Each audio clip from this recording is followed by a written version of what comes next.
भगवान Jagannath, the Lord of the universe. तो कल रथ यात्रा है, इसलिए आज थोड़ा डिस्कशन करेंगे। तो भगवान जगन्नाथ जी के रथ यात्रा का वर्णन तो अनेक बार हमने सुना है, आप लोग भी सुने रहेंगे। बट आध्यात्मिक जीवन में भगवान की कथा, भगवान की लीला नित्य निरंतर सुनना चाहिए। तो जीवन में हम परिवर्तन चाहते हैं, चेतना में परिवर्तन चाहते हैं, तो भगवान की लीला को कंटिन्यूअसली, कॉन्स्टेंटली, अटेंटिवली हमें सुनना अत्यंत आवश्यकता है।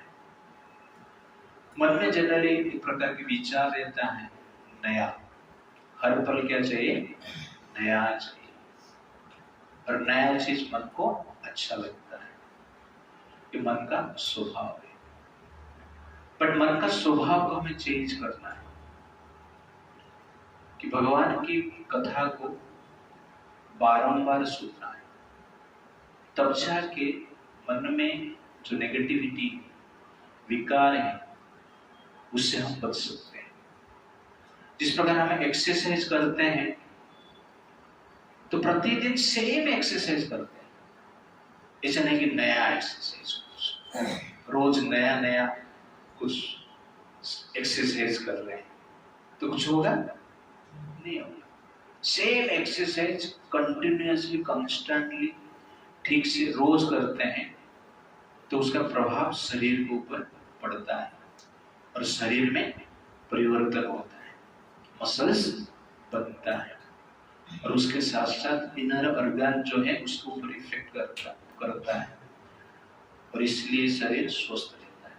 कंटिन्यूअसली सूर्य नमस्कार, सेम सूर्य नमस्कार डेली, ठीक है, pushup, same pushup daily, same आसन, त्रिकोणासन, परिवर्तन त्रिकोणासन, गरुड़ासन, वृक्षासन, पश्चिमोत्तानासन, सेम करते हैं, तो उससे शरीर को इफेक्ट, शरीर के ऊपर इफेक्ट होता है, तो शरीर स्वस्थ रहता है। ठीक उसी प्रकार भगवान की कथा जब हम बारंबार सुनते हैं, सेम 5 टाइम्स, तो मन के ऊपर प्रभाव गिरता है। कलयुग में एक प्रॉब्लम क्या है? सेम 5 टाइम को बार बार सुनना लोगों को बोर लगता है, इसलिए कलयुग में मानसिक चेतना परिवर्तन होना डिफिकल्ट होता है। इसलिए हम भगवान की लीला बारंबार सुनना आवश्यकता है। तो एक राजा थे सत्य युग में, जिनका नाम है इंद्रद्युम्न महाराज। भगवान विष्णु के अनन्य भक्त थे, और उसके साथ साथ एक अच्छा राजा भी थे। समस्त हृदय में, समस्त व्यक्ति के हृदय में, जीव के हृदय में भगवान विष्णु का दर्शन करते थे, समदृष्टा थे, समभाव से विकार रहित जीवन जी रहे थे। उनके मन में एक प्रकार की प्रबल इच्छा थी कि भगवान को दर्शन करना, फेस टू फेस भगवान को देखना। इस लालसा से भक्ति भी कर रहे थे, और अपना जो राजकीय दायित्व है उसको भी कर रहे थे। तो एक बार उनके राज दरबार में अनेक ब्राह्मण आए थे, और उसमें से एक ब्राह्मण तीर्थ यात्रा में कहाँ पर भ्रमण किया है, कौन सा धाम में गया है, उसका वर्णन कर रहा है। तो ब्राह्मण कहता है कि मैं नीलाचल धाम में गया था, जो कि सागर के तट पर स्थित है, और वहां पर मैं भगवान नील माधव का साक्षात दर्शन किया है, और उस नील माधव का जो मूर्ति है मणि से निर्मित हुआ है, कोई साधारण धरती का पत्थर से नहीं, वो दिव्य है, राजा जब ये सुनते हैं तो राजा के मन में विचार होता है कि मुझे भी नील माधव जी का दर्शन करना है। इसीलिए वो तुरंत, उनके एक मंत्री थे जिसका नाम है विद्यापति, वो ब्राह्मण थे, उनको भेजते हैं नील माधव का खोज करने के लिए। तो विद्यापति निकलते हैं नील माधव का खोज। तो यहां पर एक पॉइंट है कि जनरल भगवान को प्राप्त करने के लिए मूल्य क्या देना चाहिए। भगवान को सब लोग फेस टू फेस देखना चाहते हैं, उसके लिए मूल्य क्या है। तो रूप गोस्वामी कहते हैं, कृष्ण भक्ति रस भावित मति क्रियताम यदि कुत अपि लभ्यते तत्र लौल्यम अपि मूल्यम एकलम जन्म कोटि सुकृतै न लभ्यते। तो यहाँ पर कहा जाता है कि कृष्ण भक्ति कहां पर भी मिल रहा है तो उसको परचेज कर लेना चाहिए। ऐसा कृष्ण भक्ति, कृष्ण प्रेम, शुद्ध कृष्ण भावना, शुद्ध कृष्ण भावना कहां पर भी मिलता है तो उसको हमें खरीदना चाहिए। क्रियतम यदि वा कुतः भी लभ्यते, खरीदना चाहिए। खरीदने के लिए पैसा चाहिए। कितना पैसा? 1 करोड़, 2 करोड़, 10 करोड़, 20 करोड़, 100 करोड़, 10,000 करोड़ नहीं। तत्र लौल्यम अपि मूल्यम एकलम। भगवान को खरीदने के लिए एक ही मूल्य क्या है? लौल्य, eagerness to attain God, eagerness to see God, eagerness to serve God। तो आतुरता चाहिए, इसके द्वारा भगवान प्राप्त होते हैं। जन्म कोटि सुकृतै न लभ्यते, कोटि कोटि जन्म लेकर स्वीकृति भी कर सकते हैं, दान पुण्य कर सकते हैं, उससे भगवान प्राप्त नहीं होंगे। भगवान प्राप्त कैसे होंगे? इगरनेस। जिस प्रकार पेट में भूख रहता है, हंगर ऑफ स्टोमक, तो पेट में जो भूख होता है खाना प्राप्त करने के लिए हम प्रयास करते हैं। पापी पेट का पात बोलते हैं। पापी पेट के लिए लोग काम करते हैं, करप्शन करते हैं, चीटिंग करते हैं, मर्डर करते हैं, और कोई कोई ईमानदारी से भी पेट का पोषण करते हैं। पेट क्यों? भूख का पेट। ठीक उसी प्रकार मन में इगरनेस रहना चाहिए, वो मन का भूख है। तो पेट का भूख जैसे आपको फोर्स करता है आहार के लिए, वैसे मन का जो भूख है जिसको हम इगरनेस कहते हैं, आतुरता कहते हैं, और उसके साथ जनरली वो आतुरता के साथ भगवान को हम सर्च करेंगे तो निश्चित रूप से भगवान की कृपा से भगवान का दर्शन कर पाएंगे। Therefore, it is very, very important. The intense desire to see God, that should be our goal of life, ultimate goal of life. Intense desire. तो आपका जितना इंटेंसिटी स्ट्रॉन्ग रहेगा उतना शीघ्र, अति शीघ्र हम भगवान का सिटी में प्रवेश कर पाएंगे। Practicing devotional service with strong intensity can take one to city of Lord Hari। तो भगवान को प्राप्त करने के लिए जनरल हमें क्या चाहिए? इंटेंसिटी चाहिए, ईगरनेस चाहिए, strong eagerness. That is the point. तो इंद्रजित महाराज के जो इंटेंसिटी था, ईगरनेस, अत्यंत तीव्र था। इसलिए भगवान को देखने के लिए विद्यापति को भेजते हैं, खोजो, ढूंढो। तो विद्यापति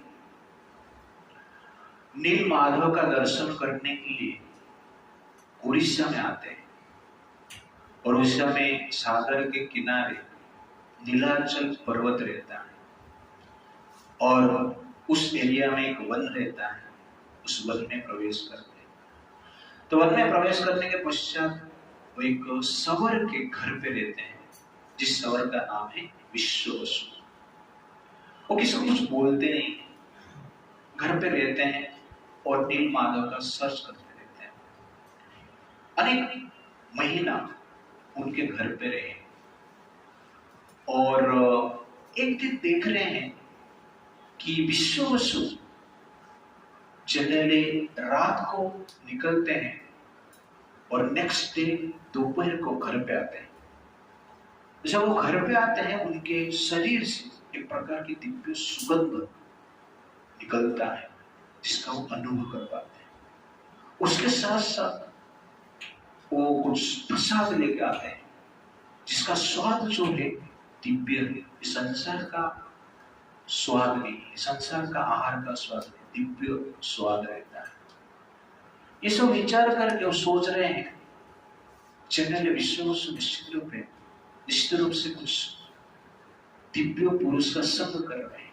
हो सकता है नील माधव का दर्शन को हुआ है, क्योंकि नील माधव को ढूंढने के लिए जिस दिशा में मैं आया है ब्राह्मण का वर्णन के अनुसार, और इस स्थान पर इसके आसपास निश्चित रूप से नील माधव होना चाहिए।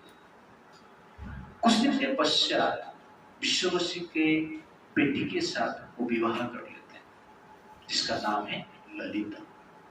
और एक दिन ललिता देवी को अपना मन की बात कहते हैं कि मुझे भगवान का दर्शन करना है, नील माधव को ढूंढना है, इसलिए मैं आया हूं। तो ललिता कहती है कि मेरे पिताजी विश्ववसु प्रतिदिन नील माधव का ही पूजा करते हैं, इसलिए आपको चिंता करने की आवश्यकता नहीं। लेकिन एक प्रॉब्लम है, पिताजी कभी भी किसको नील माधव के पास लेके नहीं जाएंगे। और पिताजी मुझे बोले हैं कि नील माधव के बारे में किसको पता ना, फिर भी मैं आपको बता दूं। तो ये स्त्री का नेचर है, ठीक है नहीं? ओके, तो सीक्रेट स्त्री के गर्भ में कभी रहेगा ही नहीं, निश्चित रूप से सीक्रेट जन्म लेगा। तो स्त्री केवल बच्चे को जन्म नहीं देते हैं, सीक्रेट को भी जन्म देते हैं। इसलिए स्त्री के पास सीक्रेट बात बोलना है। तो एक बार विद्यापति जी कहते हैं कि आप थोड़ा आपका पिताजी को बताइए कि मुझे लेके जाइए। तो बार बार बताने के पश्चात उनके पिताजी विश्ववसु रेडी हो जाते हैं और कहते हैं उसको लेके जाऊंगा, लेकिन आंख में पट्टी बांध कर लेके जाऊंगा जिससे कि उसको रास्ता पता नहीं चलेगा। क्योंकि विश्ववसु के मन में भय रहता है कि कभी कोई आएगा और नील माधव को यहाँ से लेके चला जाएगा, जिसके द्वारा मैं भगवान का सेवा से वंचित हो जाऊंगा। तब प्रेम की भावना से इस प्रकार के उनका मन में विचार था। वो जानते थे निश्चित रूप से भविष्य में कोई राजा नील माधव को लेने की प्रयास करेगा, इसलिए वो किसको बता नहीं रहे थे। पर यहाँ पर राजी होते हैं और विद्यापति के आंख में पट्टी बांध देते हैं। तो घर से निकलते हैं पट्टी बांध कर निकलते हैं। लेकिन विद्यापति चालाकी से क्या करते हैं, क्योंकि मंत्री मतलब क्या है, चालू, महाचालू है, नहीं तो मंत्री नहीं हो सकते।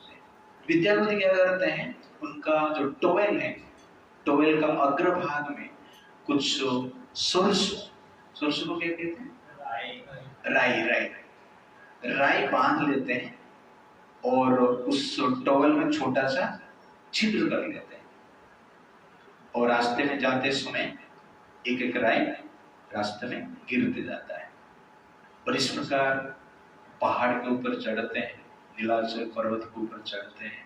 विश्ववसु के प्रभाव से, कृपा से नील माधव जी का दर्शन करते हैं और भगवान के रूप देखकर अत्यंत संतुष्ट हो जाते हैं।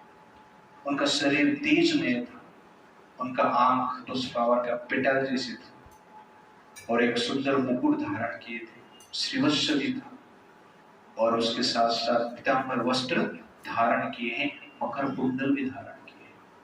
और उस मणि रूप को देखकर, जिस मणि से मूर्ति बनाता है, उस रूप को देखकर वो आश्चर्यचकित हो जाते हैं और उनका मन लग जाता है। तो इस प्रकार भगवान का प्रार्थना श्रीमद् भागवत में बताया गया है। मेरे विचार जो संचिन्तयेत् भगवत चरणारविन्दम् वज्रङ्कोशध्वज शररोह लाञ्छनाद्यम् उतुङ्ग रक्तविलास नखचक्रवालम्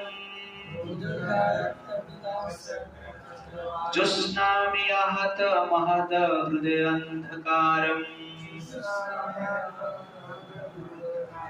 तो कपिल मुनि इस प्रकार कहते हैं, संचिन्तये भगवत चरणारविन्दम्, भगवान के चरण कमल का हम चिंतन करते हैं। वज्र अंकुश ध्वज सदरोह लांछनात्, जिस चरण कमल में वज्र का चिन्ह रहता है, अंकुश का चिन्ह रहता है, ध्वज का चिन्ह रहता है और कमल फूल का चिन्ह रहता है, मछली का चिन्ह रहता है। उदुम रक्त विलास नखचक्रवाल, और भगवान का चरण कमल रक्त वर्ण रहता है और उनके नाखून से रेडिएशन निकलता है, तेज निकलता है। ज्योत्स्ना भी आहत महत हृदय अंधकार, और उस ज्योत्स्ना से, उस रेस हृदय में जो अंधकार है, अज्ञान है, उसको दूर करता है। प्रसाद विमुखम शाश्वत प्रसन्नावदनम ईक्षणम सुनासं सुभुवं चारुं कमलासुरसुन्दरम्। और उनका जो मुखमंडल कैसे रहता है, प्रसाद अभिमुखम शाश्वत, उनका मुखमंडल हर समय प्रसन्न रहता है। प्रसन्न वदनम ईक्षणम, और जो आंख है अत्यंत आकर्षक रहता है। और मुख कमल इस प्रकार रहता है जिससे कि वो अन्य के ऊपर कृपा करने वाले हैं। सुनासम सुभुवम चारुं कमलासुरसुन्दरम्, उनका जो नासिका है तलवार जैसे रहता है, और जो भ्रुगुटी है, इसको भ्रुगुटी कहते हैं, अत्यंत आकर्षक रहता है और शरीर भी अत्यंत आकर्षक होता है। इस प्रकार सुंदर रूप का क्या करते हैं, दर्शन करते हैं। और शास्त्र में जो डिटी वर्शिप है, जो मूर्ति पूजा का विधान है, इसलिए भगवान भगवद गीता में कहते हैं, मद्मना भव मद्भक्त मदयाजी मां नमस्कुरु माम एव एष्यसि युक्त एवं आत्मना मत्परायण। तो भगवान कहते हैं, मुझे स्मरण करो, मेरा पूजा करो, मुझे नमस्कार करो, मेरे भक्त बनो। और इस प्रकार कार्य हम करते हैं तो अंत में मेरे पास निश्चित रूप से आप आएंगे। इसलिए भगवान का जो मूर्ति उनका दर्शन पूजन हमें नित्य करना चाहिए, क्योंकि कंडीशन स्टेट में, बद्ध अवस्था में हमारे मन में अनेक कल्मश है, और इस कल्मश अवस्था में भगवान को डायरेक्ट देख नहीं सकते, भगवान का दिव्य शरीर को हम देख नहीं सकते। इसलिए भगवान कृपा करके मूर्ति के रूप में प्रकट होते हैं, जो कि बद्ध अवस्था में भी मन में कल्मश है, उस कल्मश अवस्था में भी भगवान का दर्शन कर सकते हैं। ये भगवान की कृपा है। और भगवान मूर्ति के रूप में भी आदान प्रदान कर सकते हैं, जिस प्रकार उनके दिव्य शरीर में जिस प्रकार आदान प्रदान कर सकते हैं, ठीक उसी प्रकार मूर्ति के थ्रू भी कर सकते हैं। इसलिए वो कौन है, भगवान है। इसलिए भगवान को ओमनिशिएंट, ओमनिपोटेंट और ओमनीप्रेजेंट कहते हैं। ओमनीप्रेजेंट मतलब हर स्थान है, ओमनीपोटेंट मतलब शक्तिमान है, और ओमनिशिएंट मतलब सर्वज्ञ है। इसलिए वो भगवान है। इसलिए ओमनीपोटेंट इसका अर्थ है कि मूर्ति के थ्रू वो क्या कर सकते हैं, भाव का आदान प्रदान कर सकते हैं, कृपा दे सकते हैं। इसलिए मूर्ति और भगवान में कोई अंतर नहीं। अंतर आप कर लेंगे तो ओमनीपोटेंट किधर होगी, ओमनीपोटेंट नहीं। कुछ आप अंतर कर दिया मूर्ति से, भगवान को अलग कर दिया, मूर्ति में भगवान प्रकट नहीं हो सकता है, तो भगवान नहीं, वो अल्लाह है। कौन है वो, भगवान नहीं, वो कौन है, अल्लाह। वो अकबर बोलते हैं अल्लाह इज ग्रेट। अरे ग्रेट है तो मूर्ति के थ्रू भी आना चाहिए, लेकिन अल्लाह बोलता है मैं मूर्ति के थ्रू नहीं आ सकता है। इसका मतलब क्या है, अल्लाह ग्रेटर नहीं, भगवान नहीं, ओमनिपोटेंट। इसका अर्थ ये है कि मूर्ति के द्वारा आदान प्रदान कर सकते हैं, और ये भगवान का स्पेशल क्वालिटी है, जिसके द्वारा बद्ध अवस्था में भी हम भगवान का दर्शन कर सकते हैं, आदान प्रदान कर सकते हैं, प्रार्थना कर सकते हैं, और उसका लाभ भी आप ले सकते हैं। और इसका प्रभाव है, मूर्ति का भी प्रभाव होता है। कभी कभी मान लो आप देखे रहेंगे लड़कियों की स्टेच्यू, वो सुंदर लड़की है, उसका स्टेच्यू आप देखेंगे तो मन को प्रभावित करता है कि नहीं? करता है। स्टेच्यू है, पत्थर से बना हुआ है, आप जब देखते हो मन को एजिटेट करता है। वास्तव में नहीं हो, लेकिन स्टेच्यू एजिटेट करता है, पत्थर का प्रभाव है। तो सोचिए कि साधारण पत्थर जब एक स्त्री के रूप धारण करता है, उसका भी प्रभाव आपके ऊपर है। तो भगवान जब मूर्ति के रूप में प्रकट होते हैं, उसका प्रभाव क्यों नहीं रहेगा? स्त्री का स्टेच्यू मन को एजिटेट करता है, लेकिन भगवान का मूर्ति मन को पेसिफाई करता है, मन को शांत करता है। तो मन को शांत करता है, ये प्रमाण करता है कि निश्चित रूप से यहाँ पर भगवान का शक्ति है। तो स्त्री का रूप देखेंगे, स्टेच्यू मन को शांत करता है, एजिटेट करता है, लेकिन भगवान का मूर्ति का आप देखेंगे मन को क्या करता है? शांत करता है। राधा रानी का भी मूर्ति का आप देखेंगे मन को क्या करता है? वो शांत करता है, पेसिफाई करता है। तो ये प्रभाव है, इसलिए भगवान ओमनिपोटेंट है। तो इस प्रकार विद्यापति जी नील माधव का दर्शन कर रहे हैं। उनका नाम नील माधव इसलिए, माधव मतलब भगवान कृष्ण, और नील मणि से बना था, इसलिए उनका नाम क्या है? नील माधव। दर्शन करने के पश्चात वो बाहर आते हैं, देखते हैं एक बड़ा वट वृक्ष, जिसको कल्प वृक्ष कहते हैं। आज भी पूरे में वो वट वृक्ष है, और उसके पास एक कुंड है जिसका नाम है रोहिणी कुंड। अचानक वहां पर वो देख रहे हैं कि एक कौवा पेड़ में सोया था, और कुछ कारणवश कौवा गिर गए, रोहिणी कुंड में गिर गए। और सबसे आश्चर्य चीज विद्यापति जी देखते हैं, कौवा रोहिणी कुंड में गिरने के पश्चात चतुर्भुज रूप में परिवर्तित होता है। चतुर्भुज रूप धारण करके वो रोहिणी कुंड से बाहर निकलता है, और चारों ओर वैकुंठ का विमान रहता है। उस वैकुंठ का विमान में बैठकर वैकुंठ में जाता है। ये देखकर विद्यापति जी आश्चर्य हो जाते हैं, और मन में विचार करते हैं, अच्छा ये कुंड में डुबकी मारो और वैकुंठ चलो। तो तुरंत वटवृक्ष के ऊपर चढ़ जाते हैं और कुंड में जंप करने की प्रयास करते हैं। उस समय पे आकाशवाणी होती है कि विद्यापति, आपका समय अभी हुआ नहीं है वैकुंठ जाने के। इंद्रदेव महाराज ने आपको आदेश दिया है कि नील माधव का सर्च करके उनको बताने के लिए। अब सर्च करने के पश्चात वैकुंठ जाने की प्रयास कर रहे हैं। आपका सेवा अभी तक खत्म नहीं हुआ, इसलिए पहले सेवा कंप्लीट करो, उसके बाद वैकुंठ आप जाएंगे। ये जब सुनते हैं तुरंत ही वो जान पाते हैं कि भगवान की आज्ञा है, इसलिए वो रोहिणी कुंड में जंप नहीं करते हैं, थोड़ा आचमन कर लेते हैं और संतुष्ट हो जाते हैं। तो यहाँ पर एक पॉइंट यहाँ पर हम देखेंगे, service is greater than liberation. In fact service is liberation, liberation is meant for service. तो सेवा जो है मुक्ति से भी बड़ा है। एक्चुअली सेवा ही मुक्ति, और मुक्ति किस लिए है? सेवा के लिए। इसलिए सेवा जो है अत्यंत महत्वपूर्ण है और जीवन में हमें इसे करने की प्रयास करना चाहिए। Bondage means serving senses and liberation means serving the master of the senses, Krishna Rishikesh. तो मुक्ति का अर्थ है भगवान की सेवा करना, ऋषिकेश का सेवा करना इंद्रियों के द्वारा। और बंधन का अर्थ क्या है? इंद्रियों का सेवा करना, शरीर पोषण करने के लिए ही जीना, परिश्रम करना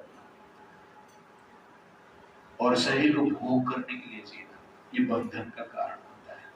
Therefore, liberation doesn't mean liberation from service, but liberation means liberation from the service of the senses. मुक्ति का अर्थ क्या है? सेवा से मुक्ति नहीं होना है, रिटायरमेंट बोलते हैं, मैं रिटायरमेंट हो रहा है, सेवा से निवृत्त हो रहा है। बट एक्चुअली क्या है? Liberation means liberation from the service of the senses, not from the service of the master of the senses, Hrishikesh. तो नॉलेज मीन्स जीवेरो स्वरूप है नित्य कृष्ण दास। This is actually knowledge. सेवा से बचना ये जनरली अज्ञान है, सेवा में लिप्त रहना ये जनरली क्या है? ज्ञान है। इसलिए यहाँ पर विद्यापति को भगवान कहते हैं आपका सेवा खत्म नहीं हुआ है, और इस नॉलेज में जो रहता है वो प्रकाश में रहता है। तो कृष्ण सूर्य स माया है अंधकार, जहां कृष्ण कहा नहीं माया अधिकार। तो अंधकार में है, इसका अर्थ क्या है? हम इंद्रियों का सेवा कर रहे हैं, शरीर का सेवा कर रहे हैं, और एक्सटेंडेड सोशल सर्विस शरीर के लिए कर रहे हैं, भोग के लिए कर रहे हैं, परिवार के लिए कर रहे हैं। इसका मतलब क्या है? अंधकार में हम जीवन जी रहे हैं। और प्रकाश में जीवन मतलब क्या है? कृष्ण का सेवा करने के लिए सेंसेस को यूज करना है, तब आप प्रकाश में, अदरवाइज हमको किसमें है? अंधकार में। एक बार इंद्र के पास अंधकार आया, अंधकार आकर इंद्र को बोल रहे हैं, इंद्र देव आपने सबको रहने के लिए स्थान दिया है, सबका अस्तित्व आपने बचा के रखते हुआ, लेकिन मेरा अस्तित्व रहता नहीं, मैं टिक नहीं पाता। जब सूर्य आता है तो मैं भाग जाता हूं, सूर्य के सामने में टिक नहीं पाता। इसलिए आप सूर्य को जनरल रुकिए, सूर्य को थोड़ा पनिशमेंट दीजिए, बुलाइए सूर्य को। तो इंद्रदेव सूर्यदेव को बुलाते हैं और कहते हैं, अरे सूर्य तू अंधेरे के पीछे क्यों पड़ा है? तो सूर्य बोलता है, अंधेरा क्या होता है? अंधेरा मुझे पता नहीं। तो इंद्रदेव बोलते हैं, देखो इधर अंधेरा है। तो सूर्य बोलता है, किधर अंधेरा है? चारों ओर देख रहे हैं, अंधेरा दिखता ही नहीं। सूर्यदेव बोलते हैं, अंधेरा नहीं है, कहां पे अंधेरा क्या है मुझे पता ही नहीं। इंद्रदेव भी थोड़ा बहुत देख रहे हैं, अंधेरा तो है ही नहीं, अभी तो था। तो इंद्र को पता चलता है अंधेरा क्या है? अंधेरा होता नहीं वास्तव में।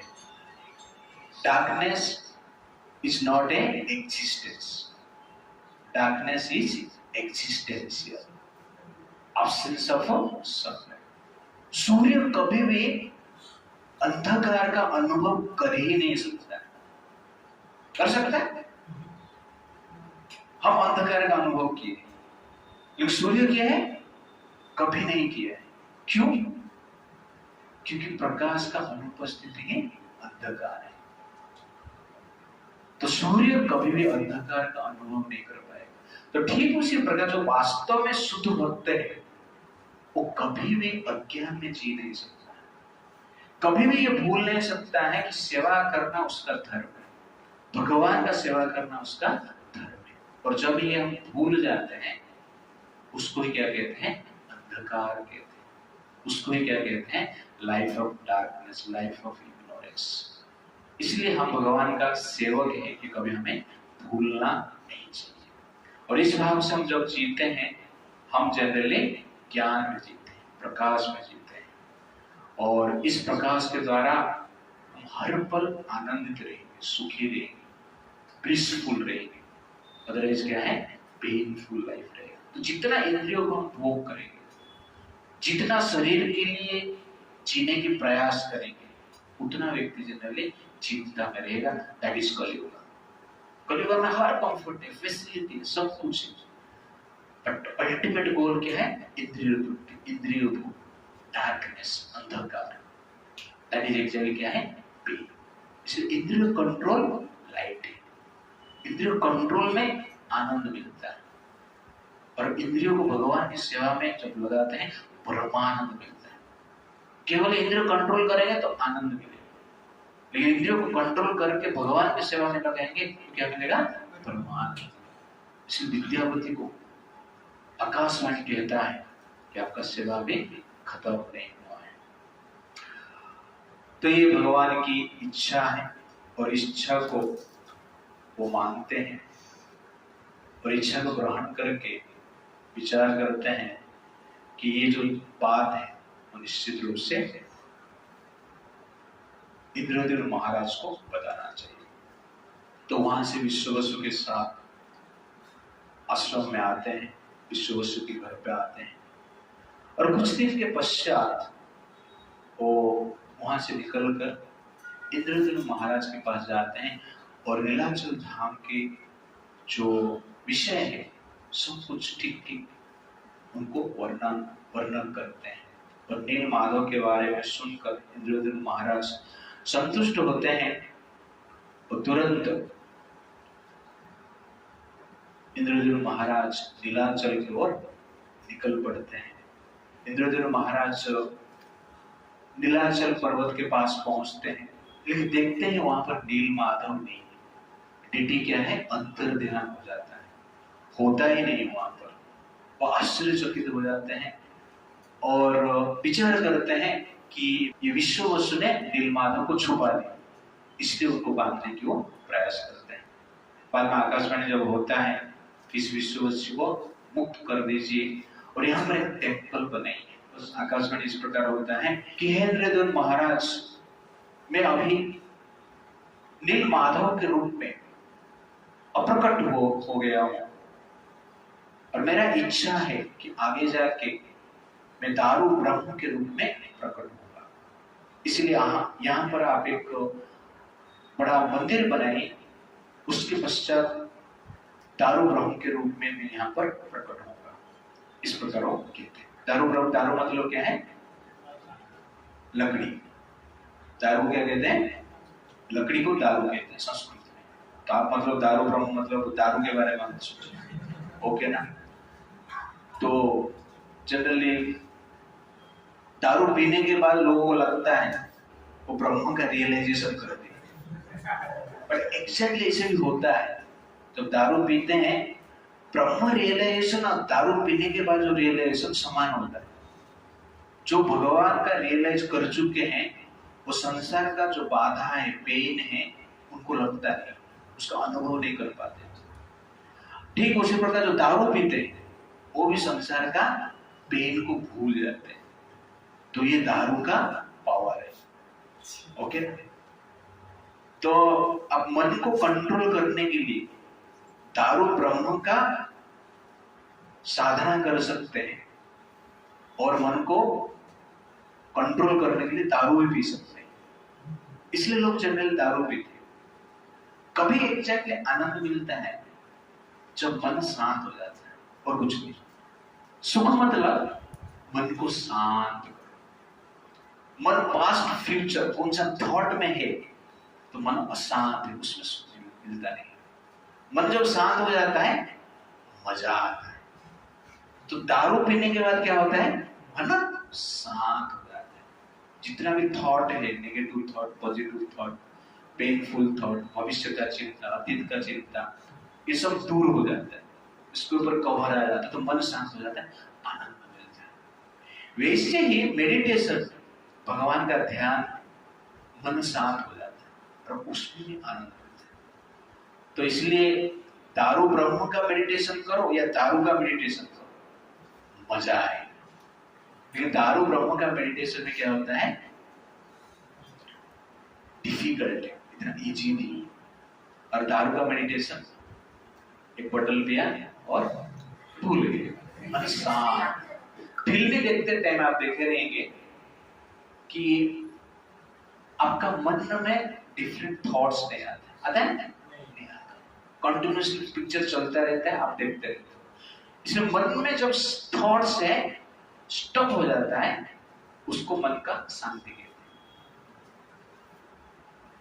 और वही चीज भगवान का जब दर्शन होता है व्यक्ति करता है, और उसमें जो शांति है, उसमें जो आनंद है, साधारण भौतिक चीज से जो आनंद मिल रहा है उससे अधिक मतलब उससे परे है। और उसको जनरली एक बार अनुभव करने के पश्चात व्यक्ति जनरली अन्य चीज के प्रति आकर्षित नहीं होते हैं। तो उसके पश्चात इंद्रदेव महाराज नीलाचल पर्वत के ऊपर मंदिर निर्माण करते हैं, जिस मंदिर का हाइट है 180 फीट और नीचे भी 90 फीट खोदते हैं। 90 फीट का फाउंडेशन रहता है। जगन्नाथ मंदिर जो पूरी में आप देख रहे हैं 90 फीट का फाउंडेशन है और 180 फीट उसका क्या है, हाइट है। इस प्रकार एक सुंदर मंदिर निर्माण करते हैं और उसके बाद मंदिर का प्रतिष्ठा करने के लिए ब्रह्मलोक में जाते हैं ब्रह्मा जी को बुलाने के लिए। तो इंद्रदेव महाराज ब्रह्मलोक में जाते हैं, ब्रह्मा जी को बुला के लेकर आते हैं। तो देखते हैं कि संसार में उनका कोई रिलेटिव नहीं है, अनेक युग बीत चुका होता है, उनको कोई पहचानता ही नहीं। वो आश्चर्यचकित हो जाते हैं। उस टाइम पे अनुभव करते हैं कि ब्रह्मलोक का जो समय है धरती का समय से अलग है। 1000 युग, 1000 कलयुग, सत्ययुग, त्रेतायुग, द्वापर युग जो मिलते हैं 1000 युग होता है, सब मिलकर 1000 युग साइकिल कहते हैं। तब जाके ब्रह्मा जी का एक दिन होता है। तो इंद्रदेव महाराज ब्रह्मलोक में गए और कुछ क्षण के लिए वेट की, ब्रह्मा जी को लेकर आए। तो यहाँ पर जनरली अनेक युग बीता हुआ रहता है। तो वहां पर जब आते हैं मंदिर को देखते हैं तो उस समय पे इंद्रदेव महाराज कहते हैं ये मंदिर मैंने बनाया। तो उस समय पे राजा रहते हैं गल माधव करके, वो कहते हैं नहीं ये मंदिर मैंने बनाया। एग्जैक्ट क्या होता है, कुछ इंद्रदेव महाराज जब ब्रह्मलोक में जाते हैं समय के प्रभाव से उस मंदिर बालू से ढक जाता है। तो कितना बालू रहेगा आप सोचिए, 180 फीट, ओके ना। और उस बालू से ढका हुआ मंदिर को एक राजा है गलमाधव करके वो डिस्कवर करते हैं और इसलिए वो कहते हैं कि ये मंदिर मैंने बनाया। और वहां पर एक कौवा रहता है जिसको कहते हैं काकभूषण। तो काकभूषण जी अनेक युग तक जीने की वरदान उनको प्राप्त हुआ है। वो कहते हैं नहीं ये मंदिर इंद्रदेव महाराज ने बनाया, आपने सिर्फ इसको डिस्कवर किया है। तो इस प्रकार जो वो कहते हैं सब लोग इसको मानते हैं। इंद्रदेव महाराज को उस मंदिर का निर्माता के रूप में ग्रहण करते हैं। इंद्रदेव महाराज विचार करते हैं कि मंदिर तो बन गया है, ब्रह्मा जी भी तो आ गए हैं, लेकिन अभी तक मूर्ति नहीं हुआ है, मूर्ति कैसे प्राप्त करो। तो अपने मन से भी कुछ हम निर्माण नहीं कर सकते हैं कि भगवान ने कहा था कि दारू ब्रह्म के रूप में प्रकट हो, कि कैसे प्रकट होंगे, कहां से प्रकट होंगे कुछ नहीं पता, इसलिए चिंतित थे, विचलित थे। एक दिन स्वप्न में भगवान प्रकट होते हैं और कहते हैं कि अभी समय आया है दारू ब्रह्म रूप में प्रकट होने के लिए, इसलिए आप समुद्र के किनारे में जाइए, जिस किनारे का नाम है पांकी मुहान जिसको कहते हैं, उस मुहान का नाम है पांकी मुहान। वहां पर कुछ दारू आया रहेगा, उसको आप लेकर आइए और वहां से मूर्ति बनाए। तो उसके बाद वो पांकी मुहान में जाते हैं तो देखते हैं एक नीम पेड़ का बड़ा एक ट्रंक वहां पर तैर रहा है और जिसमें कि शंख चक्र गदा पद्म का चिन्ह है। और उसको देखकर वो जान पाते हैं यही भगवान का, इसमें से ही भगवान प्रकट होंगे। और उस दारू को लेने की प्रयास करते हैं तो अनेक बड़े बड़े बलवान व्यक्ति उस दारू को उठाने की प्रयास करते हैं और हाथी को भी लगाते हैं लेकिन वो दारू ब्रह्म को हिला नहीं पाते। इसके बाद इंद्रदेव महाराज फिर से चिंतित हो जाते हैं, दिन भर परिश्रम करते हैं, पसीना छूट जाता है, हाथी भी थक गए, लेकिन दारू ब्रह्म वहां से हिल नहीं। तो उस समय पे रात्रि में आकर इंद्रदेव महाराज सो जाते हैं, चिंता करते हैं और क्या। तो भगवान फिर से उनके सपने में आते हैं और कहते हैं, आप एक काम करो, विश्व वसु और विद्यापति उनको लेके जाओ, और उनका जब स्पर्श मुझे होगा तब जनरली मैं वहां से आपका रथ के ऊपर, स्वर्ण में रथ के ऊपर चढ़ सकता हूं और स्वर्ण में रथ से आप लेके आ सकते हैं। तो अभी तक विद्यापति और विश्व वसु जिंदा है। ओके, इतना युग बन चुका है। तो उसके बाद इंद्रदेव महाराज विश्व वसु और विद्यापति को खोजते हैं और खोज कर उनको उस स्थान पर लेके जाते हैं। तो विश्व वसु विद्यापति जब उस लकड़ी को, दारू ब्रह्म को स्पर्श करते हैं अति सहज से, जैसे कि अपने आप दारू ब्रह्म रथ के ऊपर चढ़ गए हैं। तो इस प्रकार अति सहज से उनको कलेक्ट करके लेके आते हैं। उसके बाद पुरी में, ये पूरी जो राज्य है इंद्रदेव महाराज ही प्रतिष्ठा किए, निर्माण किए। तो पुरी में जो बड़े बड़े एक्सपर्ट, क्या कहते हैं उसको, कारपेंटर, हिंदी में क्या कहते हैं, मूर्तिकार, मूर्तिकार, ठीक है ना। तो मूर्तिकार जो रहते हैं उनको बुलाते हैं उस दारू ब्रह्म से, नीम का लकड़ी से मूर्ति बनाने के। सब लोग अपना अपना चीजल लेकर आ जाते हैं और उस दारू ब्रह्म में मूर्ति बनाने की प्रयास करते हैं। तो चीजल जो है टूट जाता है, प्रयास करते हैं। तो बड़े बड़े एक्सपर्ट भी उसको, चीजल को स्पर्श करके जब हाथड़ा मारते हैं चीजल ही टूट जाता है, हाथड़ा भी टूट जाता है। उसके बाद इंद्रदेव महाराज फिर चिंता में चला जाता है कि अभी क्या करूं। तो पूरा दिन प्रयास करते हैं लेकिन चीजल ही टूट रहा है, मूर्ति निर्माण की बात तो छोड़। तो कुछ समय के पश्चात एक ब्राह्मण वहां पर प्रकट होते हैं और उस ब्राह्मण का नाम है अनंत महाराज। और कभी कभी कहां पर इस प्रकार भी वर्णन है अन्य शास्त्र में कि विश्वकर्मा जी वहां पर प्रकट होते हैं। तो उस ब्राह्मण प्रकट होकर इंद्रदेव महाराज को कहते हैं कि मैं मूर्ति का निर्माण करूंगा, लेकिन एक शर्त पर, कि इस मूर्ति को निर्माण करने के लिए मुझे 21 दिन चाहिए और एक बड़ा कमरा चाहिए। उसके भीतर कोई नहीं आएगा 21 दिन तक, और मुझे खाना पीना भी 21 दिन तक नहीं चाहिए। उसके भीतर रहूंगा, 21 दिन में कंप्लीट करूंगा और मूर्ति आपको प्रदान करूंगा। तो ब्राह्मण के परामर्श के अनुसार उनको एक कमरा दिया जाता है और वहां पर उस अनंत महाराणा ब्राह्मण प्रवेश करते हैं और भगवान का मूर्ति निर्माण करना प्रयास करते हैं। एक दिन जाता है, 2 दिन जाता है, 1 हफ्ता जाता है, 14 दिन हो जाता है, 14 दिन हो जाता है। 14 दिन के बाद उस रूम से कुछ आवाज नहीं आता है। तो प्रतिदिन मूर्तिकार क्या करते थे, जब मूर्ति निर्माण करते थे ठक ठक कुछ तो आवाज आता था। तो इंद्रदेव महाराज सोचे तो काम चालू है, 14th डे के बाद आवाज ही नहीं है। वो आश्चर्यचकित हो गए। 15th डे में देखा दिन भर आवाज ही नहीं। तो इंद्रदेव महाराज के मन में विचार आया कि लगता है कि ये जो कारपेंटर है, मूर्तिकार है, उनका देहांत हो गया, कि 14 दिन से खाया ही नहीं, पानी भी नहीं पिया है, और वो बुद्धा व्यक्ति था, इसलिए देहांत हो गया रहेगा। इस प्रकार विचार करके क्या करते हैं, रूम खोल देते हैं और खोलने के पश्चात देखते हैं उसके भीतर मूर्तिकार नहीं है और 3 मूर्ति है, जगन्नाथ, बलदेव, सुभद्रा। और उनका हाथ पैर कंप्लीट नहीं, पैर ही नहीं, हाथ इनकम्प्लीट। ये देखकर आश्चर्यचकित हो जाते हैं। और ऐसा मूर्ति जब देख रहे हैं, दुनिया में ऐसा मूर्ति आज तक कहां पर है ही नहीं। उनको लग रहा था कि भगवान विष्णु का मूर्ति निर्माण होगा, पर देख रहे हैं इनकम्प्लीट मूर्ति।